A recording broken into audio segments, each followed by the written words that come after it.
So, you've the gall to come back here for more? Has your greed not yet been satisfied, mage? Ah, you're not him. Go away, human. It's embarrassing enough to be seen in this frail, pathetic form. Just leave me be. What I mean by this form? Is it not obvious? Must I spell it out for you? I can tell you're a mage yourself, you know. There's a faint aura of magic around you. That's why I took you for someone else. Ah, I see. An apprentice. That's why it was so faint. Then tell me, fledgling mage, why have you come all this way up these dangerous mountains? For the thrill? The glory? Or are you merely another careless hitchhiker come to verify the rumors about... Damnable frail human body. You finally caught on. Yes, I am the dragon rumored to live in these mountains. Or I was, until just this morning. A man intruded into my den, and bound me to this form. An archwizard, no doubt, to be able to curse a being such as I. Were you a more experienced mage, I'd expect such a powerful enchantment would not go by unnoticed by you. Say, you haven't seen a man with long black hair on your way up, have you? Well shaven, most likely using his magic to retain a youthful appearance? No. Just my luck. How long do you intend on remaining here, human? You wish to help? And expect a reward in return, I presume. Huh? So let me get this straight. You climbed a snow-clad mountain rumored to host a dragon, seeking merely to enjoy the sights? And now you offer your assistance, asking for nothing in return? By my breath, you're a peculiar one. Very well. If you insist, you may help by fetching me some clothes. What? Surely you've noticed I've gnawed but a few scales off my back. I'll have to be discreet if I am to catch the knave who did this to me. And if I start strolling around town like this, I'm bound to catch people's attention. As much as I loathe to admit it, you are right. This cold is driving me to my wit's end. So, do we have a deal? No. I do not care if you bring me men's clothes or women's clothes. Anything will do as long as it helps me keep a little warmer until I make it to the mountain's base. Just please hurry on down. Oh? You had spares? Makes sense. Working up a sweat in this climate could leave you freezing without dry clothes to put on. Well, these are no winter coat, but they will definitely help. My thanks. Give me a moment. You may approach. This certainly feels a bit lighter. The cold does not bite directly into my skin anymore, and the cloth seems to capture a bit of heat from the flames. Sit here. Pray tell, how is the weather outside? Aside from being cold, of course. Sunny but windy, huh? How unfortunate. I wonder.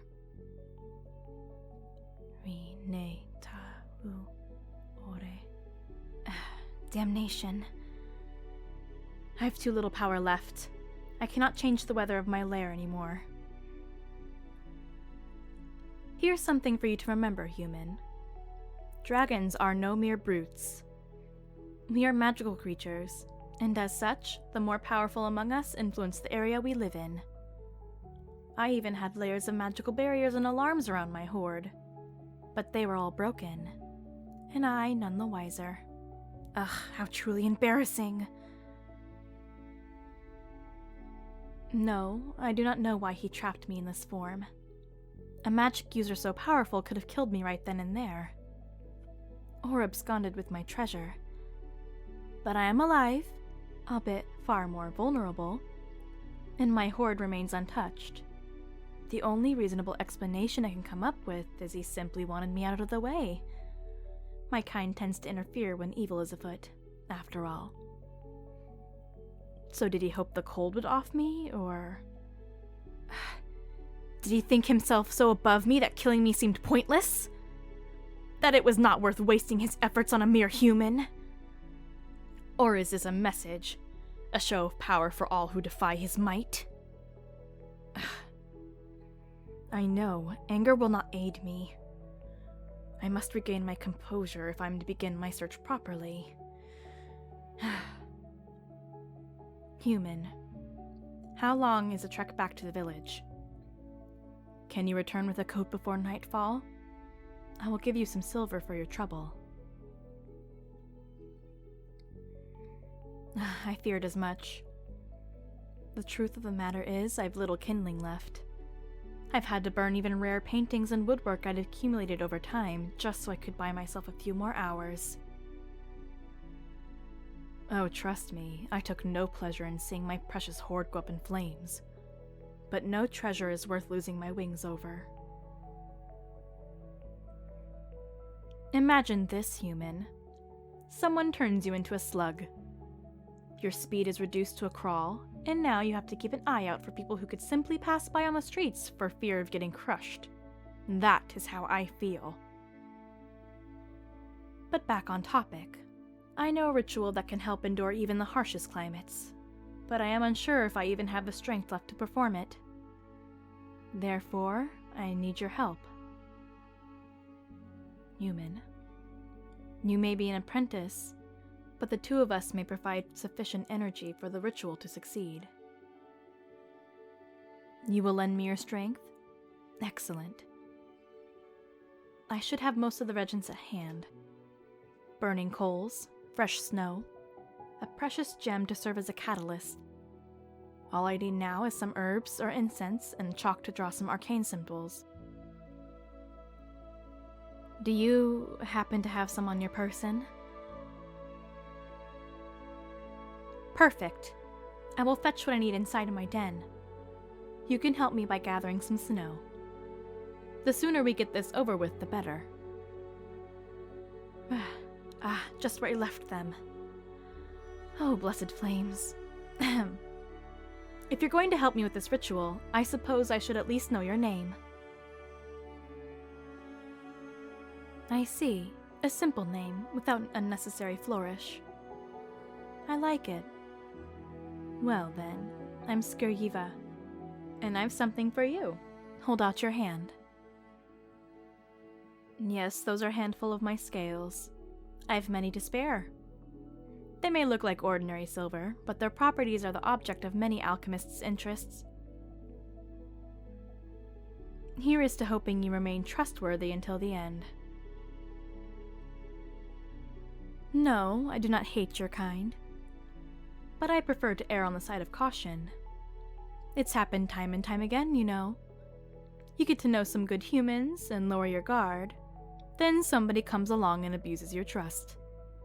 So you grow to hate humans. But then more good humans show up, and you start having faith in them again.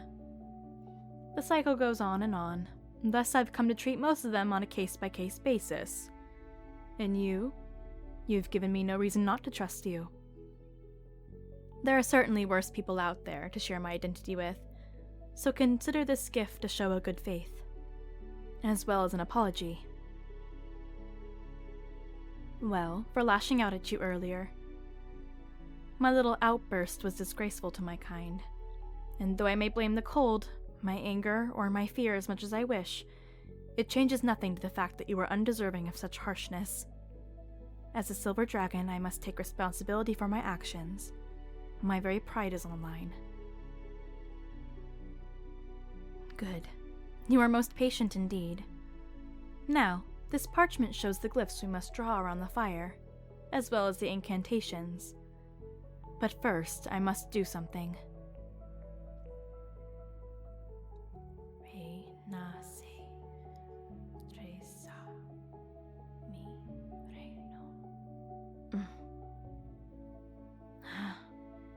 A simple warding spell such as this will be largely inefficient to protect my hoard while I am gone.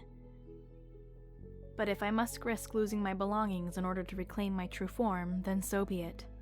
I will pay that price. If all is ready, then let us begin. Oh, and? Let's keep this a secret between us. The other humans do not need to know my true identity, no?